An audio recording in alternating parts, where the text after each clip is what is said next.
आजचा व्हिडिओ आहे ना, जी लोक जस्ट पीटीसी मध्ये आता गेली आहेत, पीटीसी बोलल्यावर आहे ना, जिल्हा रिटर्न हे आपण खूपदा ऐकतो.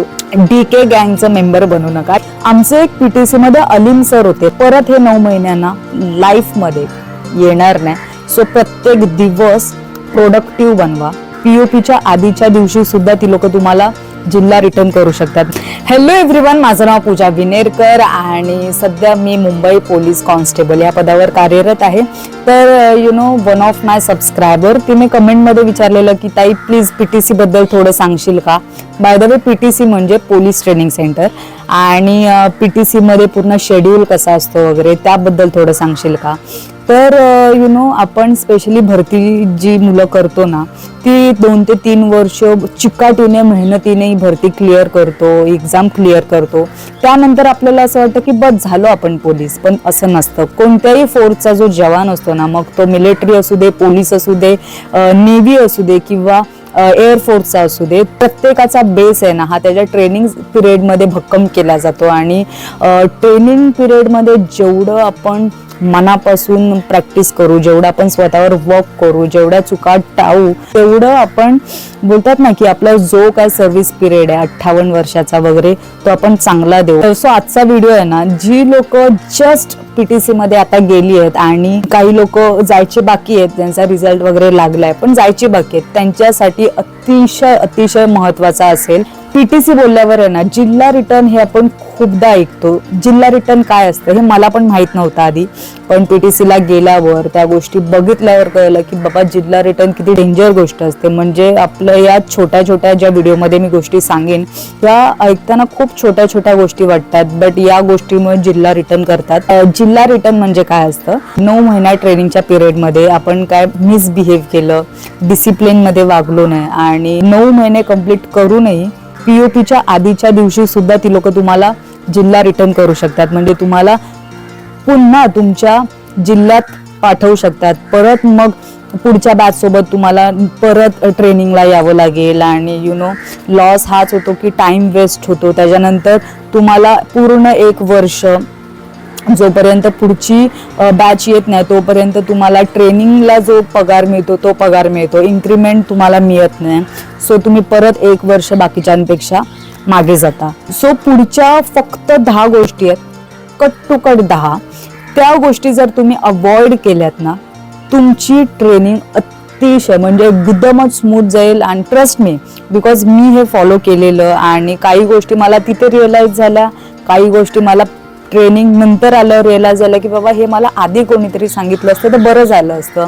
म्हणजे आपण तिथे गेल्यावर आहे ना, ट्रेनिंग सोडून वायफळ गोष्टीवरच जास्त लक्ष देतो. सो तसं न करता आपण ट्रेनिंगवर फोकस केलं तर जास्त बरं होईल. सो बघूया त्या कोणत्या 10 गोष्टी आहेत त्या. सो पहिली गोष्ट म्हणजे भांडण करू नका, चोरी करू नका आणि मारामारी करू नका. म्हणजे आउट ऑफ माय एक्सपिरियन्स सांगते, मी ज्या पीटीसी मध्ये होती त्या पीटीसी मध्ये 3 कारणामुळे मुलींना जिल्हा रिटर्न केले. भांडण स्पेशली कधी होतं माहितीये, म्हणजे खूप रिझन वरून भांडण होतं. सगळ्यात फेमस रिझन असं ते म्हणजे अंघोळीवरून. आणि कारण 8ला आपलं सगळं एक दिवस संपतो, सगळं थकलेलं असतो आणि 8 ते 10:30 पर्यंत आपल्याला झोपायचं असतं, लाईट सगळे बंद केलेले असतात आणि त्यात आपल्याला आंघोळ करायची असते, कपडे धुवायचे असतात, जेवायचं असतं, त्याच्यात आपल्याला बोलतात ना अभ्यास करायचा असतो आणि सर्वात इम्पॉर्टंट गोष्ट करायची असते ती म्हणजे मोबाईल आपल्याला चेक करायचं असतं, व्हिडिओ चेक करायचे असतात. आणि या सर्वात आहे ना, अंघोळीला इतकी लाईन असते आणि काय मुली अंघोळीच्या बाथरूम मध्येच आहे ना कपडे पण धुतात. त्यावेळेला इतकी चीड येते की बाबा बाहेर ये लवकर. आणि लिटरली तिथे भांडण होतं आणि मुली मग बोलतात ना, आपले जे सिनियर असतात, DI वगैरे असतात, तिथे त्यांना रिपोर्ट लावतात. एकदा रिपोर्ट गेल्यावर मग ते आपल्याला ओरडतात, पनिशमेंट देतात. आणि जर आपले जास्त तिथे रिपोर्ट गेले ना, मग आपल्यावर ऍक्शन्स घेतात ते लोक.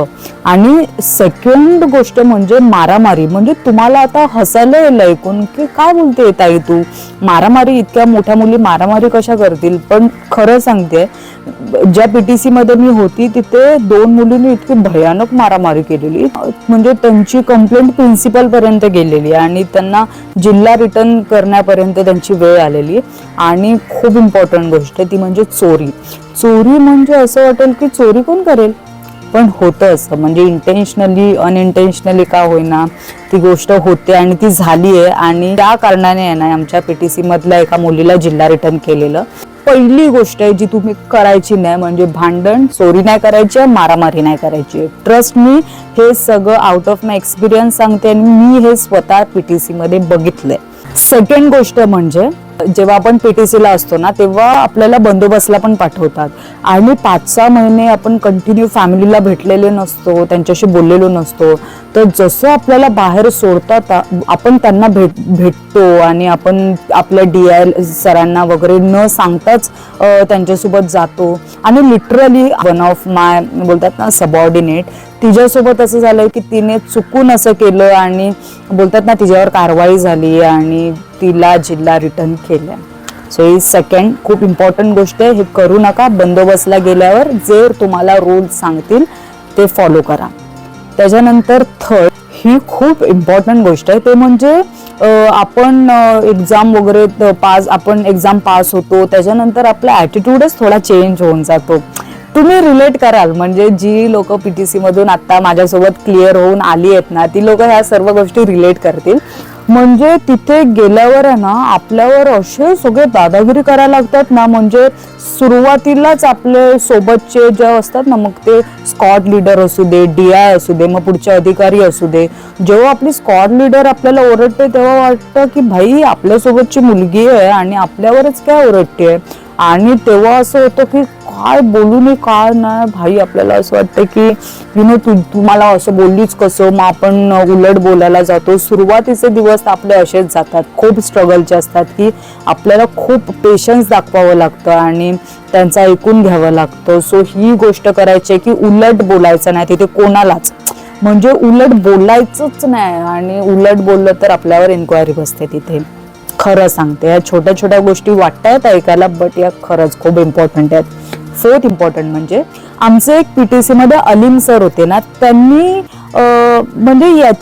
म्हणजे PTC ला जायच्या आधी किंवा तिथे पण आहे ना मी असे जास्त रूल्स नाही फॉलो करायची किंवा टाइम वर यायची नाही, अशी प्रॉम्प्ट नव्हती, म्हणजे बोलतात ना टाइम टू टाइम सर्व. आमच्या PTC मधले एक अलीम सर आहेत ना, एकदा असं सिरियसली बोलले की सेल्फ डिसिप्लिन मधला एक पार्ट आहे, असं कोणतंही काम करू नका जेणेकरून आहे ना आपल्याला आपल्या लेवलचं किंवा आपल्याहून मोठा किंवा कोणी आपल्याला ओरडेल किंवा आपल्याला बोलेल की तू का केलंस किंवा त्याला शिकायत करण्याचा मोका कधी द्यायचा नाही, हे ते सर बोललेले. आणि माझ्या डोक्यात एवढं फिक्स झालं ना, त्या दिवशीपासून मी माझं असं ट्राय द्यायचे की मी असं कुठली चुकी नाही करणार की मला कोण ओरडेल, मग कोणी असू दे.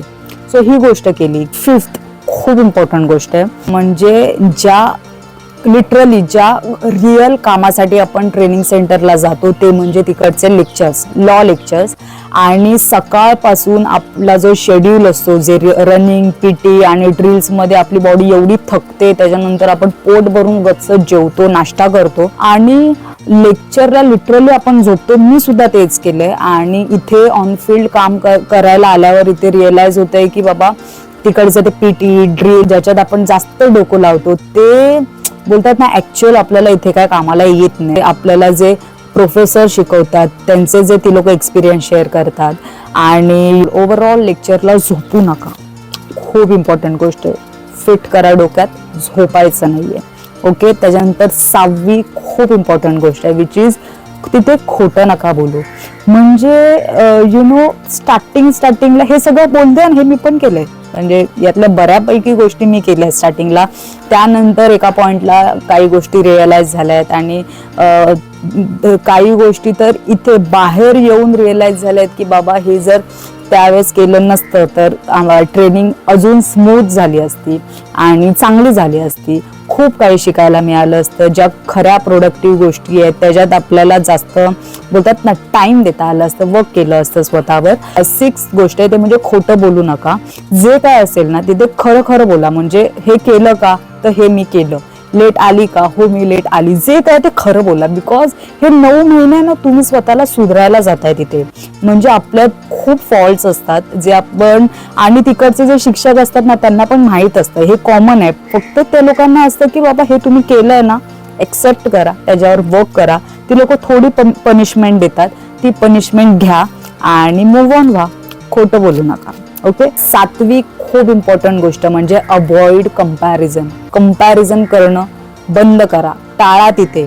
बिकॉज स्पेशली मी कशी होती की माझी जी मतं आहेत ती ठामपणे मांडणारी, किंवा हे असं का नाही, हिच्यापेक्षा अरे माझ्यात जास्त पोटेन्शियल आहे ते हे मला का नाही मिळत, माझ्यासाठी मी स्टँड घ्यायची. आणि हे चुकीचं नाहीये, बट त्या ठिकाणी चुकीचं आहे. स्पेशली तिथे खूप असं होतं तिथे की बाबा हिच्यापेक्षा माझ्यात जास्त टॅलेंट आहे, किंवा मी ही गोष्ट डिझर्व करते, बट हिला कशी मिळते. ही 700-800 मुली असतात, प्रत्येकांना जे ते डिझर्व करतायत ते देणं कधी कधी जमत नाही. आणि दॅट्स ओके. हे एक्सेप्ट करायला शिका. हे स्टार्टिंग पासूनच करा की तिथे कम्पेअर करू नका स्वतःला कोणाशी, स्वतःवर वर्क करा.